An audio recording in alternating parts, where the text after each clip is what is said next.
কথা বললেই শুনবে এই গেট। আজকের যে গেট ভিয়েতনামি গেট, ওরে যদি আমি বলি খুলে যা, তাহলে এবারে খুলে যাবে। যা রে বাবা, একটু খুলে যা। ওয়াও ভাই খুলে গেল। হ্যাঁ একদম, গড, দুই পাল্লা কিন্তু খুলে গেছে।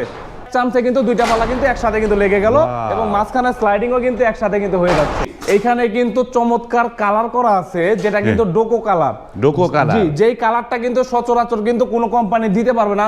আর এই কালারগুলো একমাত্র থাকেই হয়ই হচ্ছে প্রাইভেট কার, বড় বড় কোম্পানির বাসে, না দামি দামি কিন্তু গাড়ির মধ্যে কিন্তু এই কালারগুলো থাকে। সেই কালারগুলোই কিন্তু আমরা কিন্তু এই গেটের মধ্যে কিন্তু ইউজ করতেছি। এই কালারটাও কিন্তু সম্পূর্ণ ফ্রিতে দিচ্ছি। উপরে যে কালিমা আছে, আল্লাহু আছে, মুহাম্মদ রাসূলুল্লাহ সাল্লাল্লাহু আলাইহি সাল্লামের নাম আছে, এটা শুধু ফিক্সড থাকবে।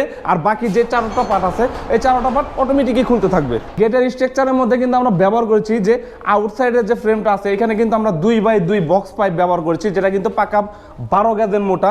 এই যে দেখেন, আমি আরো একটা ভিয়েতনাম গেটের ফ্রেম করতেছি। এখানে কিন্তু আমার 2 ইঞ্চি বাই 2 ইঞ্চি গ্যালভানিশ করা বক্স পাইপ কিন্তু আমার এখানে কিন্তু অলরেডি রয়েছে। এই 2 ইঞ্চি বাই 2 ইঞ্চি বক্স পাইপে কিন্তু আমরা কিন্তু আউট স্ট্রাকচারে কিন্তু ব্যবহার করেছি। আর এই যে পাল্লার স্ট্রাকচারটা যেটা দেখতে পাচ্ছেন, যেটা কিন্তু স্লাইডিং হচ্ছে এবং কবজা হয়ে খুলে যাচ্ছে, এখানে কিন্তু আমরা ব্যবহার করেছি, এদিকে আছে 1.5 ইঞ্চি, এদিকে আছে 3 ইঞ্চি, এবং এইদিকে আছে হচ্ছে 1.5 ইঞ্চি।